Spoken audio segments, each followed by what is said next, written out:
আসসালামু আলাইকুম রহমতুল্লাহ। আশানু বিশ্বাস সবাই ভালো আছেন। আমি আব্দুর রহমান। আমি আজকে আপনাদেরকে দেখাবো কিভাবে সেলফ থেকে আপনারা টাকা উইথড্র করবেন। এর জন্য আমাদেরকে প্রথমে থ্রি ডট আইকনে ক্লিক করতে হবে।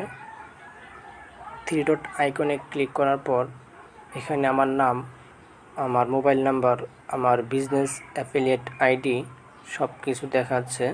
তো আমরা এখান থেকে উপার্জিত পয়েন্টে ক্লিক করব। উপার্জিত পয়েন্টে ক্লিক করার পর এখানে আমাদের উপার্জিত পয়েন্ট দেখাবে। এখানে উপার্জিত পয়েন্ট ৭,২৮৪ টাকা আছে। আমরা উপার্জিত পয়েন্ট উত্তোলন করুন অপশনে ক্লিক করব। এখান থেকে বিকাশ, নগদ, ব্যাংক, আমরা বিকাশ থেকে তুলব, তাই বিকাশ সিলেক্ট করলাম। এখানে বিকাশ নাম্বার, টাকার পরিমাণ দিয়ে